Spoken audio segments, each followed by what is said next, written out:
ಕಲ್ಪನೆ ಮಾಡಿ, ನೀವು ಒಂದು ದಿನ ಬೆಳಗ್ಗೆ ಎದ್ದು ನೋಡ್ತೀರಾ, ನಿಮ್ಮ ಹತ್ತಿರ ಅಕ್ಷರಶಃ 1,00,000 ಕೋಟಿ ರೂಪಾಯಿಗಿಂತ ಹೆಚ್ಚು ಸಂಪತ್ತು ಇದೆ.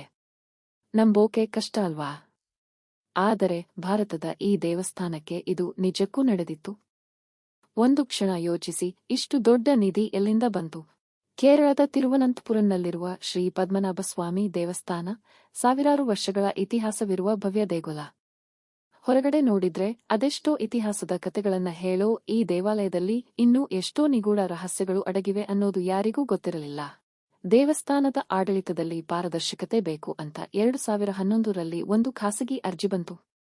ನ್ಯಾಯಾಲಯ ಅದರ ಬಗ್ಗೆ ವಿಚಾರಣೆ ನಡೆಸಿ ದೇವಸ್ಥಾನದ ಕೆಳಗಿರುವ ಗುಪ್ತ ಕೊಠಡಿಗಳನ್ನು ತೆರೆಯುವಂತೆ ಆದೇಶ ನೀಡಿತು. ಇದು ಇಡೀ ದೇಶವನ್ನೇ ಒಂದು ಹೊಸ ರಹಸ್ಯದ ಅಂಚಿಗೆ ತಂದು ನಿಲ್ಲಿಸಿತು. ಅದರಂತೆ ದೇವಸ್ಥಾನದ ಕೆಳಗಡೆ ಇರುವ ಎ ಇಂದ ಎಫ್ ವರೆಗಿನ 6 ಗುಪ್ತ ಕಮರಾಗಳನ್ನು ತೆರೆಯಲು ಶುರುಮಾಡಿದರು.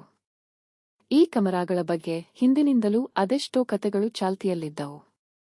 ಒಳಗೆ ಏನಿದೆ ಅಂತ ಎಲ್ಲರಲ್ಲೂ ತೀವ್ರ ಕುತೂಹಲ ಮೂಡಿತ್ತು. ಮತ್ತು ನೀವು ಜವಾರಿ ಆತ್ಮ ಅನ್ನು ಮೊದಲ ಬಾರಿ ನೋಡುತ್ತಿದ್ದರೆ, ನಿಜ ಜೀವನದ ರೋಚಕ ಕತೆಗಳು ನಿಮಗೆ ಇಷ್ಟವಾದರೆ ಈಗಲೇ ಸಬ್ಸ್ಕ್ರೈಬ್ ಮಾಡಿ. ಪ್ರತಿದಿನ ಒಂದು ಹೊಸ ವಿಡಿಯೋ. ಮೊದಲ 5 ಕಮರಾಗಳನ್ನು ತೆರೆದಾಗ ಅಲ್ಲಿ ಕಂಡ ದೃಶ್ಯಕ್ಕೆ ಇಡೀ ತಂಡವೇ ಸ್ತಬ್ಧವಾಗಿ ಹೋಯಿತು.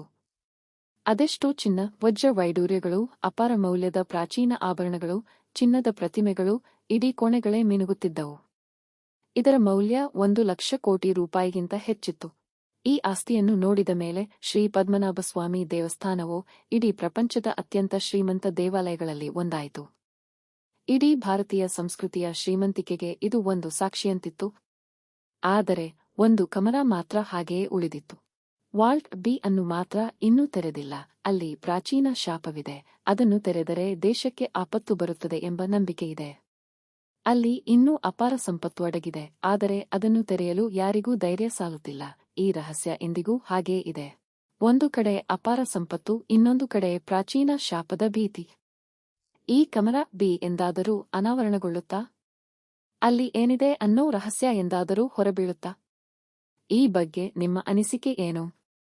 ಕಾಮೆಂಟ್ ಮಾಡಿ ತಿಳಿಸಿ.